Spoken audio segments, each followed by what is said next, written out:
Guys, कैसे हैं आप लोग। आज के स्प्रिता पहचान क्लासेस में मैं लेके आई हूँ आपका आरोह भाग 2 क्लास 12 सीबीएसई के बच्चों का एनसीईआरटी बेसिस पे।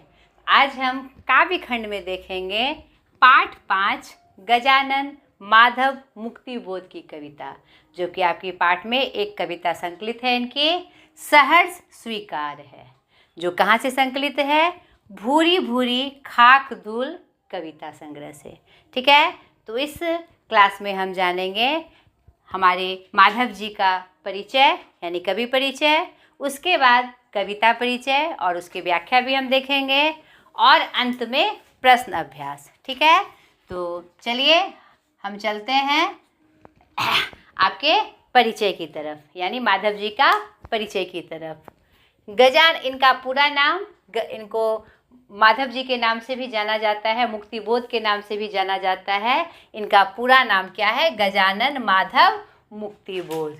ये आधुनिक हिंदी के प्रमुख आंदोलन प्रयोगवाद और 1950 के दशक के नई कहानी और नई कविता आधुनिकतावाद के अग्रणी हैं, ये अग्रदूत है। ठीक है, और मैंने आपको बताया है, और जब आपका ये ख़त्म हो जाएगा, ये शेड्यूल पाठ वाला शेड्यूल, तो मैं आपको पूरा हिंदी साहित्य का परिचय आपको बताऊंगी। ठीक है, तो इन शॉर्ट में आप जानिए कि आधुनिक काल जब आया हिंदी साहित्य में और हमारे समाज में, जो 1857 के बाद का काल था, भारतेंदु हरिश्चंद्र जी के बाद का, उसमें बहुत सारी धाराएं आई। नहीं, हमारा क्या कहते हैं, नव जागरण काल आया, नव जागरण सुधार काल आया, छायावाद काल आया, और स्वच्छंदतावाद का काल आया। उसके बाद प्रमुख जो रूप था हिंदी का, आधुनिक रूप था, वह कौन से धारा के रूप में आया, प्रयोगवाद के रूप में। तो पिछले जितने विषय वस्तु थे, जो स्वरूप था रचनाओं का, साहित्य का, उसमें एक बैक बदलाव आया और नए नए प्रयोग किए गए साहित्य में। तो उसी प्रयोगवाद के ये अग्रदूत थे। ठीक है, नई कविता जो हिंदी अपने रूप में आने लगी, जो शुद्ध हिंदी का रूप हम देखते हैं, वह अपने रूप में इनके समय से स्पष्ट रूप से आने लगी। उससे पहले जो साहित्य का रूप था, लोक साहित्य में, लोक भाषाओं में था।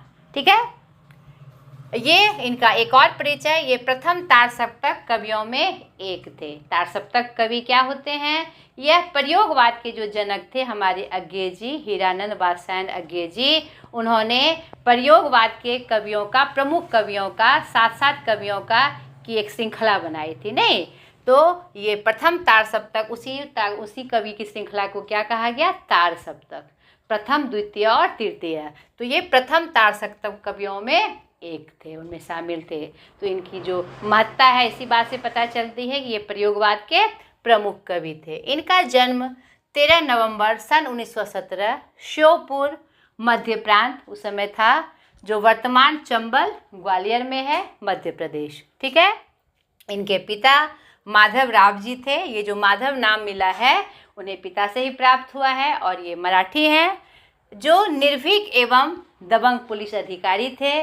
तो ये दबंगता और निर्भीकता उन्हें विरासत में उनके पिता से प्राप्त हुई।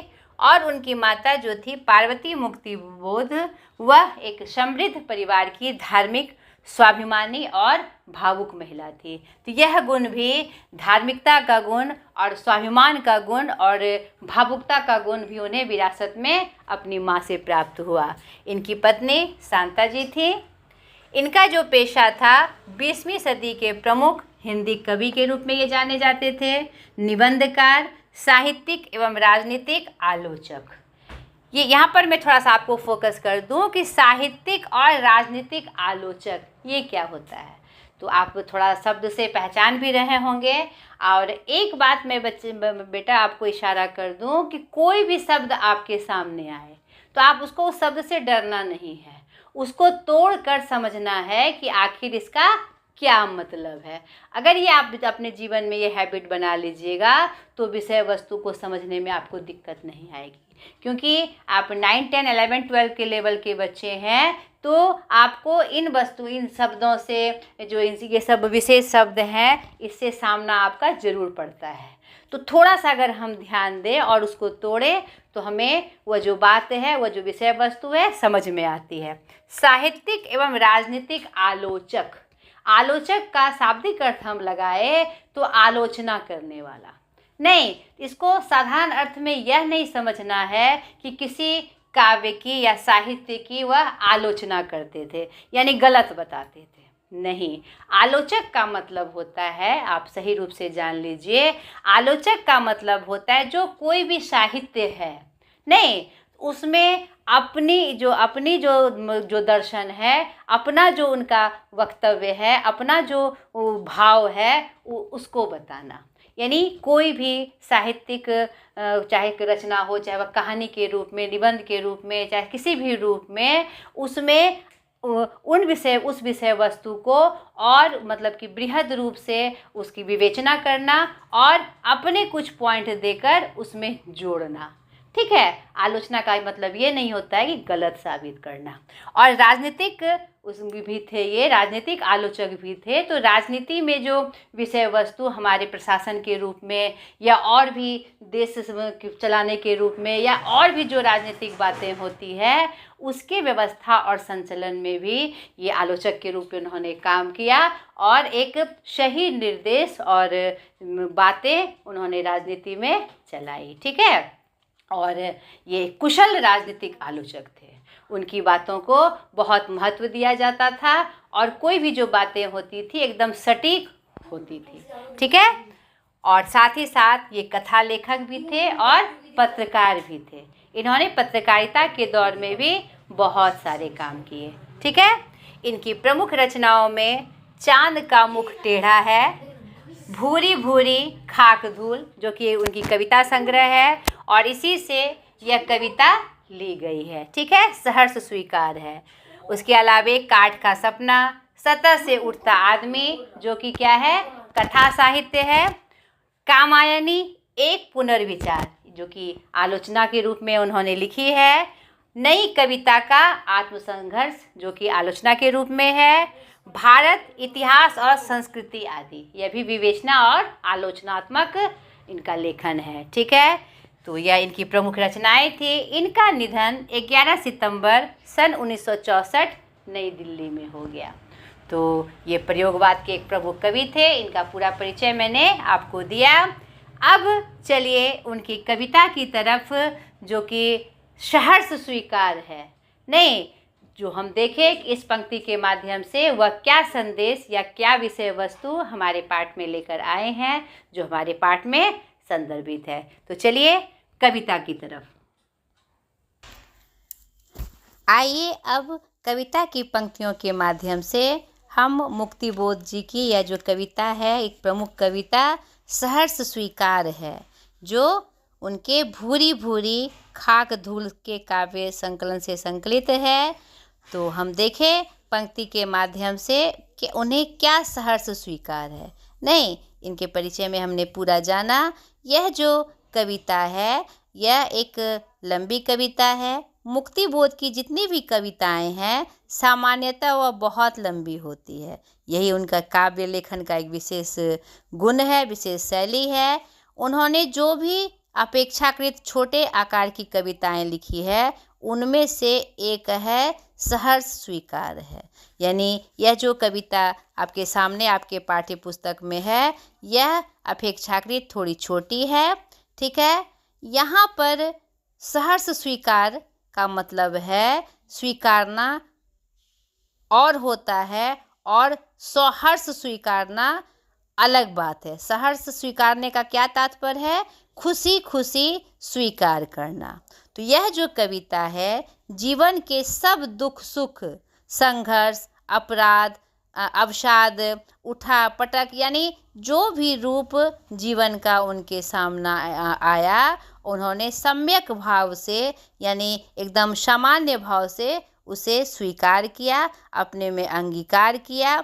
और यह जो स्वीकारना उनके चरित्र में है, यह उन्हें प्रेरणा देती है, उनको जो मतलब कि जीवन की जो प्रेरणा उन्हें प्राप्त हुई थी, इसी कारण उनके व्यक्तित्व में यह गुण आया कि किसी भी परिस्थिति को वह सहर्ष स्वीकार कर लेते हैं। यह प्रेरणा चाहे उन्हें माँ से मिली हो, अपने परिवारजनों से मिली हो, या किसी ऐसे प्रिय व्यक्ति से मिली हो जिनका वह विरोध नहीं कर सकते, जिनकी बातों को वह नकार नहीं सकते। यहाँ पर ऐसे ऐसे भाव इस कविता के माध्यम से प्राप्त हो रहे हैं। तो चलिए कविता की पंक्ति के माध्यम से हम यहाँ पर देखें।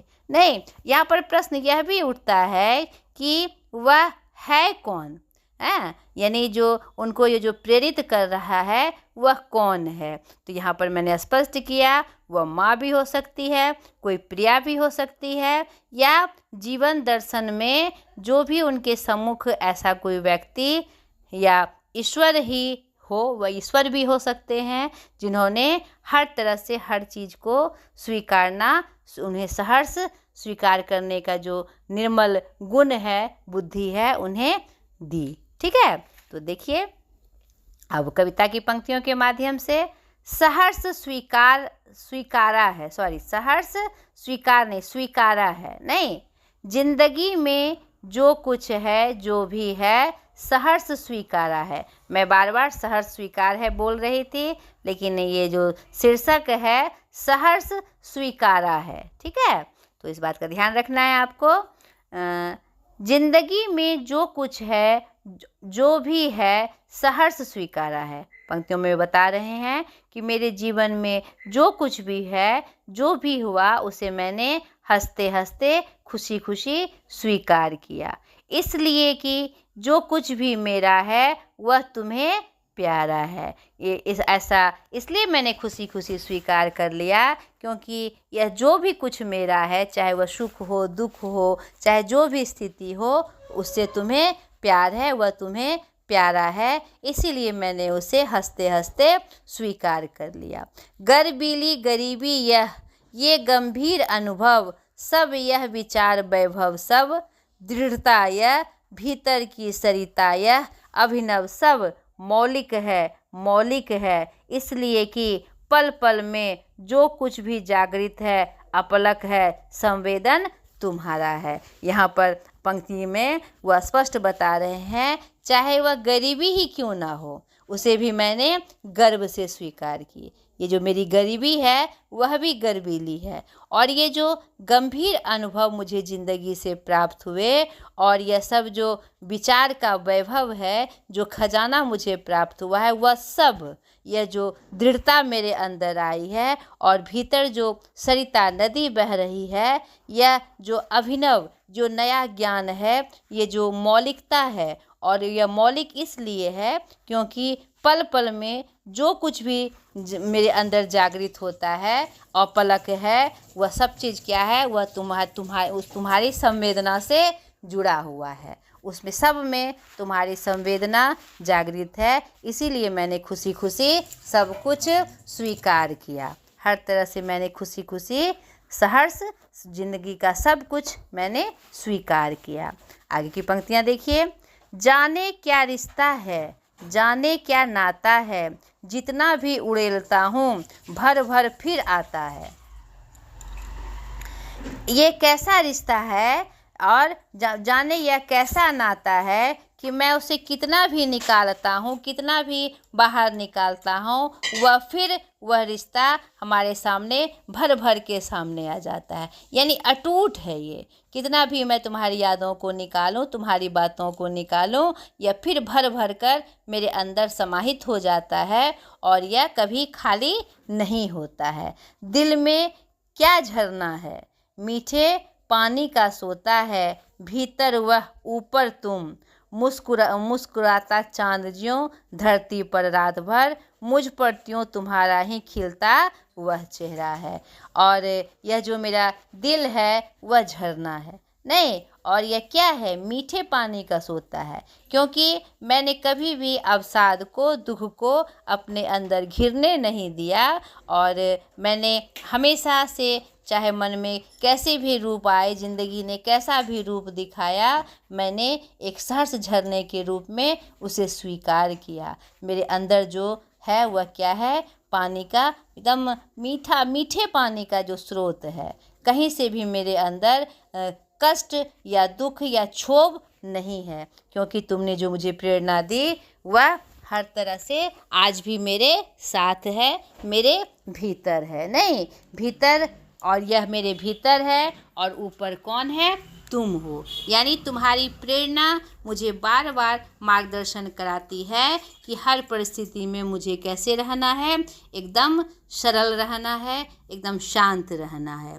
जिस प्रकार चांद मुस्कुरा धरती पर रात भर मुस्कुराता है, अपनी चांदनी से उसे क्या कहते हैं, शीतलता प्रदान करता है, उसी प्रकार तुम्हारा खिलता हुआ चेहरा मेरे सामने जब आता है तो मैं सारे अवसाद को, सारे कष्ट को भूल जाता हूँ और मेरा मन क्या हो जाता है? शीतल हो जाता है। आगे की पंक्तियाँ देखिए। सचमुच मुझे दंड दो कि मैं भूलूं तुम्हें भूल जाने की। दक्षिण ध्रुवी अंधकार अमावस्या, शरीर पर चेहरे पर अंतर में पालूं मैं, झेलूं मैं, उसी में नहालूं मैं। नहीं, आगे की पंक्तियों में कह रहे हैं, ये कवि बहुत ही सुंदर वर्णन कर रहे हैं, जो व्यक्ति की मनोदशा है, वास्तविक मनोदशा है, उसका चित्रण वो कर रहे हैं कि सिर्फ प्यार देने से और हर तरह से खुशी पाने से इंसान कभी भी सही जो अनुभव है वह प्राप्त नहीं कर सकता। नहीं, और वह इसीलिए वो कह रहे हैं कि सचमुच मुझे दंड दो। अब तुमने हर तरह से मुझे उबारा है, अपने स्नेह से मुझे शांत रहने के लिए कहा है, हर तरह से तुमने मुझे शीतलता प्रदान की है, लेकिन अब मैं चाहता हूँ कि मुझे दंड दो। नहीं, क्यों दंड दो? कि भूलूं मैं तुम्हें भूल जाने की। दक्षिण ध्रुवी अंधकार अमावस्या, शरीर पर चेहरे पर अंतर में पालूं, मैं झेलूं, मैं उसी में नहा लूं। अब मुझे दंड दो कि मैं हर तरह से उसे भूलने की कोशिश करूं। नहीं, तुम्हें मैं भूलने की कोशिश करूं, क्योंकि यह जो अंधकार है, ये जो अमावस्या रूपी कष्ट है, जो यथार्थ मेरे जीवन में घटित होता है, मेरे शरीर पर, मेरे चेहरे पर, मेरे अंतर आत्मा में, मैं उसे झेलूं और झेल कर मैं उसे महसूस करूं, मैं उसी में नहा लूं। वहाँ पर मैं साम्य भाव में ना रहूं, उसकी जो वास्तविकता है मैं उसे महसूस करूं, ताकि जीवन का सही अनुभव मुझे प्राप्त हो जाए। क्योंकि सिर्फ प्रेम पाकर मेरा जीवन सही रूप से आगे नहीं बढ़ सकता, मैं आगे नहीं जा सकता। अब क्यों ऐसा क्यों चाहिए मुझे? आगे की पंक्तियों में देखिए, उन्होंने स्पष्ट किया है, इसलिए कि तुमसे ही परिवेष्टित आच्छादित रहने का रमणीय यह उजाला अब सहा नहीं जाता।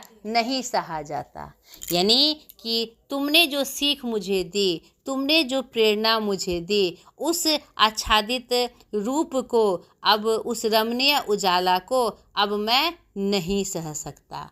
क्योंकि अब सिर्फ उजाले के रूप में जो मैंने जीवन को देखा, मैंने जो इस रूप में जीवन को देखा, वह क्या है? अब मुझसे नहीं सहा जाता। ममता के बादल की मंडराती कोमलता भीतर पिड़ाती है। यानी कि तुमने जो यह ममता दी, यह ममता रूपी बादल जो तुमने मेरे जीवन में दिया, जो कोमलता तुमने मुझे दी, वह भीतर से मुझे पीड़ा देने लगी है। अब वह नहीं सही जाती, क्योंकि ये जीवन का जो वास्तविक रूप है, मैं उसे यथार्थ रूप में देखना चाहता हूँ। इसीलिए तुम सिर्फ अपने ममता का बादल मेरे में मंडराओ, अब मुझे तुम दंड दो। नहीं, कमज़ोर और अक्षम अब हो गई है आत्मा, यह छटपटाती छाती को भविष्यवक्ता डराती है, बहलाती सहलाती आत्मीयता बर्दाश्त नहीं होती है। अब जो मेरी स्थिति हो गई है, मैं क्या हो गया हूँ? कमज़ोर हो गया हूँ, अक्षम हो गया हूँ। अगर सिर्फ मुझे तुम्हारा स्नेह प्राप्त होते रहेगा तो अभी आगे की जो स्थिति है, जो परिस्थिति मेरे सामने वास्तविक रूप से आ रही है, वह मैं बर्दाश्त नहीं कर पाऊँगा। नहीं, अब मेरी छाती को अब छटपटाहट देती है और जो भवितव्यता है वह मुझे क्या कर रही है, डरा रही है। नहीं, डराती है मुझे, बहलाती सहलाती आत्मीयता। अब जो तुम मुझे बहलाती हो किसी बात को, ऐसा नहीं ऐसा होगा, और तुम हर दुख में हर अवसाद में जो तुम मुझे सहलाती हो वह आत्मीयता मुझे अब बर्दाश्त नहीं होती है। ठीक है, आगे की पंक्तियां देखिए। सचमुच मुझे दंड दो कि हो जाऊं पाताली अंधेरे की गुहाओं में, विवरों में, धुएं के बादलों में, बिल्कुल मैं लापता। अब अपना तुमने जो मुझे प्रेम दिया और जो प्रेरणा दी हर चीज़ को सहर्ष स्वीकार करने की, हर परिस्थिति में एक जैसा रहने की, अब उससे मुझे थोड़ा उबारो। नहीं, ताकि मैं यथार्थ का चित्रण अपने सामने देख सकूं, मेरे सामने जो पारदर्शिता है उस वह स्पष्ट हो जाए, पारदर्शी हो जाए, सब कुछ मेरे सामने क्या हो जाए, पारदर्शी हो जाए। सचमुच मैं चाहता हूँ कि तुम मुझे अब दंड दो, सिर्फ ममतामयी स्नेहमयी हाथों से मुझे एक जैसा रहने की प्रेरणा मत दो।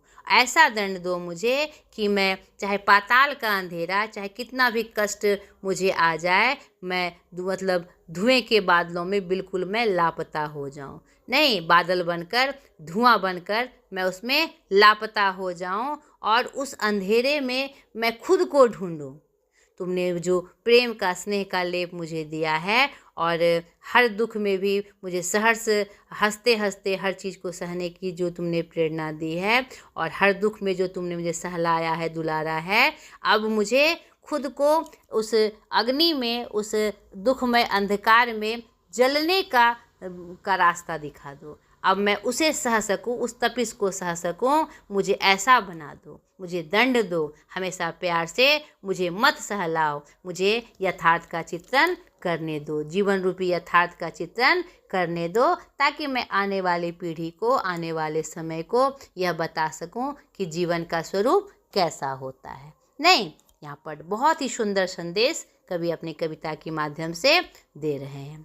लापता की वहाँ भी तुम्हारा ही सहारा है। मैं जानता हूँ कि मैं वहाँ पर भी मेरा सहारा कौन बनेगा, तुम ही बनोगी, लेकिन मैं उस अंधेरे में जीना चाहता हूँ, मैं उस अवसाद में घिरकर खुद को उबारने की शक्ति चाहता हूँ कि मैं उस अवसाद पे से कैसे निकल सकता हूँ, ताकि मैं एक दृढ़ व्यक्तित्व के रूप में, एक नए रूप में समाज के और ज़िंदगी के सामने खड़ा हूँ। ठीक है, इसलिए कि जो कुछ भी मेरा है या मेरा जो होता सा लगता है, होता सा संभव है, सभी वह तुम्हारे ही कारण के कार्यों का घेरा है, कार्यों का वैभव है। क्योंकि मुझे पता है कि मैं जहाँ लापता होऊंगा, मैं जो इस नवजीवन नए रूप में अपने जीवन को जीऊँगा, वहाँ भी मुझे तुम्हारा ही सहारा है। क्योंकि जो कुछ भी मेरा है या मेरा लगता है कि यह मेरा है या मेरा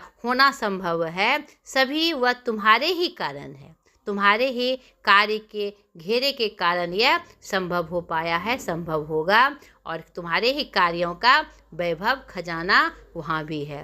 अब तक तो ज़िंदगी में जो कुछ था, जो कुछ है, सहर्ष स्वीकारा है। अब तक मैंने अपने ज़िंदगी में जो कुछ था मेरा, जो कुछ, उसे मैंने हंसते हंसते स्वीकार किया है, इसलिए कि जो कुछ भी मेरा है वह तुम्हें प्यारा है। तो मैं आज भी कह रहा हूँ कि आज तक तो मैंने ज़िंदगी को जैसे भी, जिस रूप में था, जो कुछ भी था, उसे हंसते हंसते मैंने स्वीकार कर लिया, क्योंकि जो कुछ भी मेरा है वह तुम्हें प्यारा है, इसीलिए मैंने हंसते हंसते सब कुछ स्वीकार किया। लेकिन सांकेतिक अर्थ में वह अपने प्रिया से, वह माता के रूप में हो, ईश्वर के रूप में हो, चाहे जिस रूप में हो, वह उनसे मतलब कि प्रेरणा चाहते हैं कि अब मुझे यथार्थ को पहचानने की शक्ति प्रदान करे और मुझे अवसाद में घिरकर खुद को एक नए रूप में परिभाषित करने में का रूप मुझे प्रदान करे। ठीक है, तो ये कविता की पूरी व्याख्या मैंने आपसे की और आशा करती हूँ कोई आपके समझ में भी आई होगी। अब चलिए अभ्यास की तरफ, हम अभ्यास के माध्यम से देखें कि और कौन सी विषय वस्तु या संकेत हमें इससे प्राप्त होता है। ठीक है, तो अभ्यास कविता के साथ। पहला, टिप्पणी कीजिए। गर्बीली गरीबी, भीतर की सरिता, बहलाती सहलाती आत्मीयता ममता के बादल। तो आपको इन क्या कहते हैं जो शब्द हैं उस पे आपको टिप्पणी लिखनी है। 8 से 10 लाइन में टिप्पणी लिखनी है।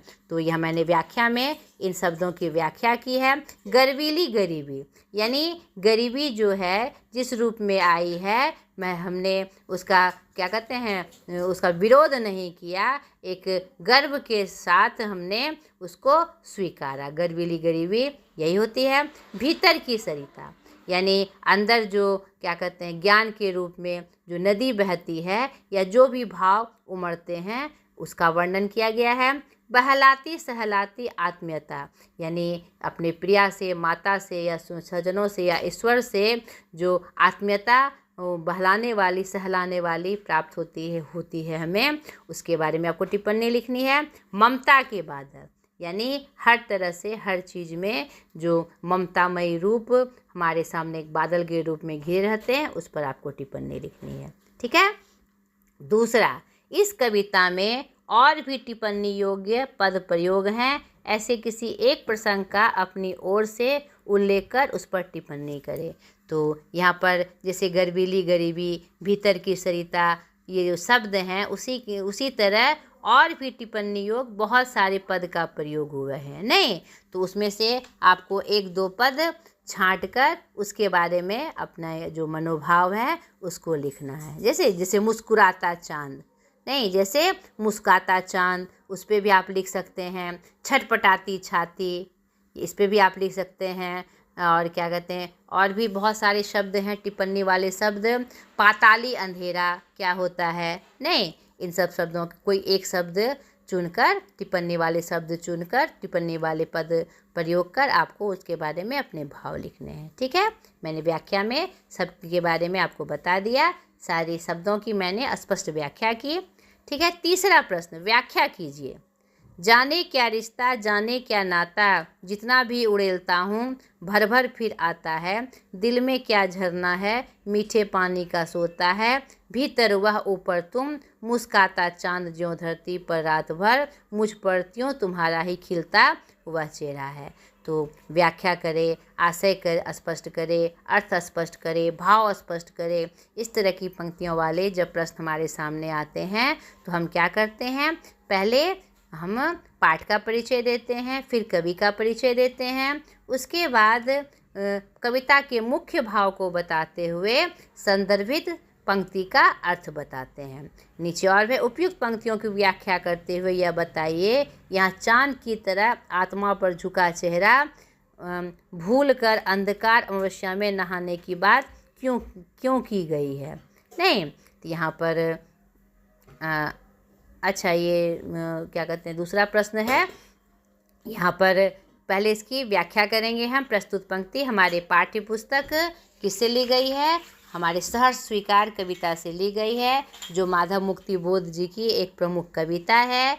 इस कविता के माध्यम से ये जो कवि हैं जिन्होंने जीवन का चाहे कैसा भी रूप हो उसे सहर्ष स्वीकार किया है, लेकिन अब उनकी इच्छा है कि जो ममतामयी रूप के अलावा अब वह ऐसे अवसाद में घिरना चाहते हैं, ऐसे अंधेरे में घिरना चाहते हैं ताकि जीवन का वास्तविक रूप वह समझ सके। नहीं, यह कविता का केंद्रीय भाव है। इसी क्रम में यह जो क्या कहते हैं जो नाता बता रहे हैं अपनी माता से, वह माता या अपनी किसी प्रिया से या ईश्वर भी हो सकते हैं, तो उनसे अपने क्या कहते हैं रिश्ता का जिक्र करते हुए कह रहे हैं कि जाने क्या रिश्ता है, जाने क्या नाता है। यानी कि हमारा रिश्ता इतना अटूट है, इतना सुंदर है कि जितना भी अपने इस रिश्ते को मैं उड़ेलता हूँ, याद कर कर के मैं निकालता हूँ, याद करता हूँ, उतना ही यह भर भर कर उन यादों में फिर भर जाता है। नहीं, यादें उनकी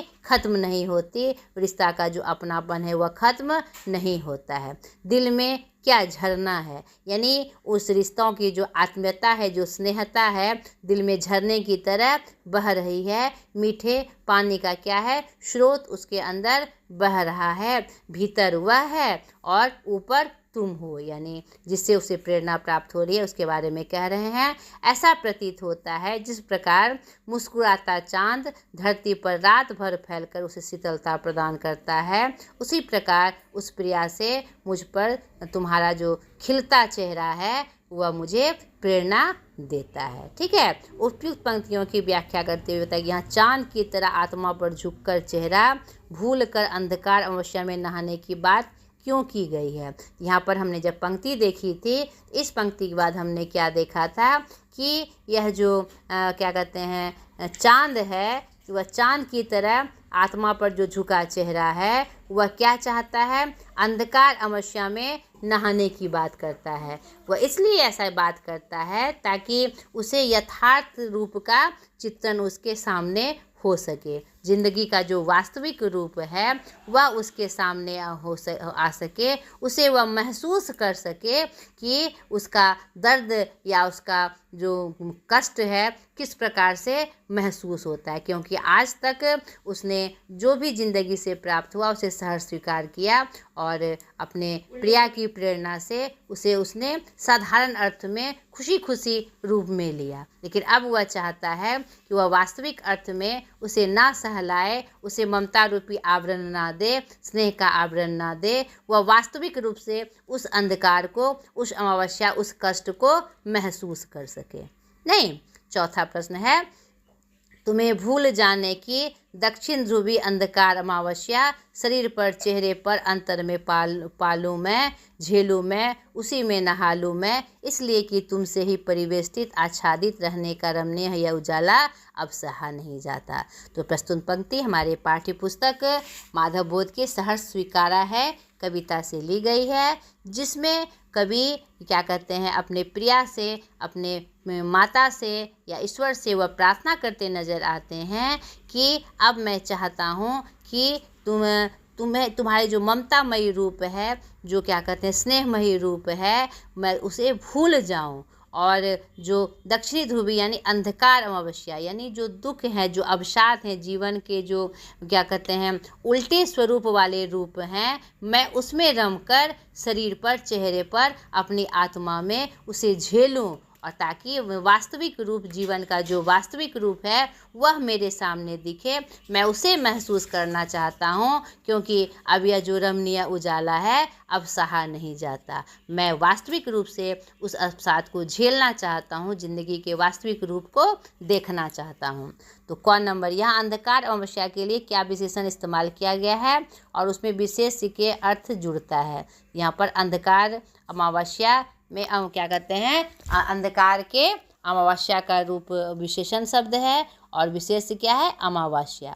कवि ने व्यक्तिगत संदर्भ में किस स्थिति को अमावस्या कहा है। कवि ने व्यक्तिगत संदर्भ में अमावस्या किसे कहा है, जो जीवन का अवसाद, दुख, कष्ट है उसे अमावस्या के रूप में संदर्भित किया है। इस स्थिति के ठीक विपरीत ठहरने वाली कौन सी स्थिति कविता में व्यक्त हुई है, इस वैपरीत्य को व्यक्त करने वाले शब्द का व्याख्यापूर्ण उल्लेख करिए। यानी कि इस स्थिति में ठीक विपरीत, यानी कि कौन सी स्थिति आई है, सुख वाली स्थिति आई है, जो हमारी कौन से पंक्ति में है, जाने क्या वह रिश्ता है, जाने क्या वह नाता है।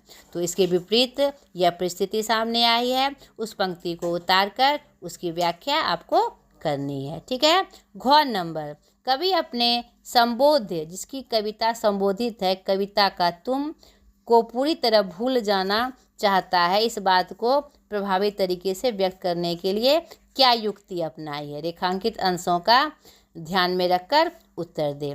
तो यहाँ पर जो कविता में तुम शब्द संबोधित करते हुए आया है, पूरी तरह से भूल जाना चाहता हूँ, वह कौन सी पंक्ति में आया है कि सचमुच मुझे दंड दो कि हो जाऊं पाताली अंधेरे की गुहाओं में, विवरों में, धुएं की बादलों में, बिल्कुल मैं लापता, इसलिए कि वहाँ भी तुम्हारा ही सहारा, इसलिए कि जो कुछ भी मेरा है नहीं।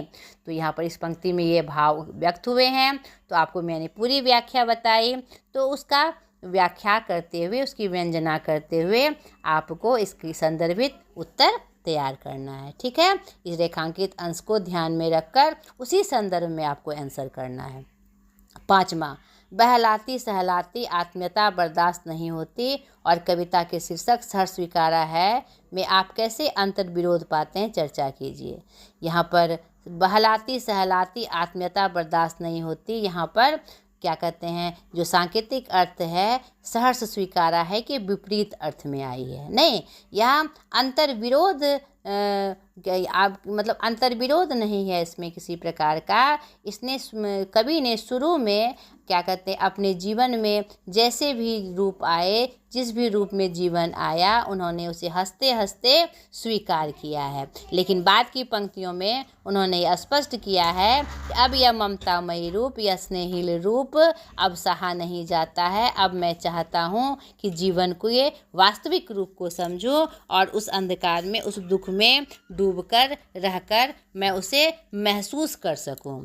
तो यहाँ पर क्या कहते हैं, जो बहलाती सहलाती आत्मीयता उन्हें बर्दाश्त नहीं हो रही है, क्योंकि वह उसे यह भान नहीं होने देती कि वास्तविक जीवन में जो दुख का, अवसाद का क्षण आता है उसे कैसे बर्दाश्त किया जाए। क्योंकि जब भी ऐसा पल आया तो क्या कवि की जो प्रेरणा स्वरूप जो लोग थे, उन्होंने उसे क्या किया, हर तरह से उसको जीने का उनको उनके लायक बना दिया और उन्होंने ये महसूस ही नहीं किया कि वास्तविक रूप से उसे कैसे सहा जाए।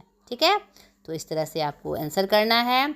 अब देखिए कविता के आसपास, अतिशय मोह भी क्या त्रास का कारक है, माँ का दूध छूटने का कष्ट जैसे एक जरूरी कष्ट है, वैसे ही कुछ और जरूरी कष्टों की सूची बनाइए। ये कुछ एक्टिविटीज़ हैं जो आपको करने के लिए कहे गए हैं, जिससे आपको इस विषय वस्तु पर और विशेष जानकारी प्राप्त होगी। यह खुद से करिए, बहुत सारे ऐसे साधन हैं जिससे आप सामग्री उपलब्ध करा के आप अपने आंसर को कर सकते हैं। आप अपने IQ को चेक करिए कि यह आपसे संभव होता है कि नहीं। तो ये मैंने आपके लिए छोड़ा, और इसमें कोई प्रकार की दिक्कत हो और तो आप मुझे कमेंट करके ज़रूर बताएं। मैं इसको बताने के लिए फिर से आपके सामने आ जाऊंगी। तो मुझे आशा है कि आज का ये जो क्लास है, ये जो वीडियो आपको पसंद आया होगा और आपको पूरी पंक्ति और पूरी कविता की व्याख्या आपको समझ में आई होगी, और जो अभ्यास के माध्यम से मैंने आपको संकेत दिया जिससे आप अपने आंसर को बनाने में बहुत मदद मिलेगी आपको। तो सर्वप्रथम आपको इस कविता की पूरी पंक्ति को पढ़ते जाना है, उसकी पूरी व्याख्या नहीं, पूरी जो प्यारी कविता है उसकी पूरी व्याख्या को अपने आप में आत्मसात करना है, तब आप प्रश्न अभ्यास बनाइएगा। तो देखिएगा आपका आंसर बिल्कुल सटीक और अच्छा होगा। ठीक है, तो आज तक के लिए इतना ही। अगले क्लास में अगली वीडियो के साथ मैं फिर हाजिर होंगी। इतना ही, बाय।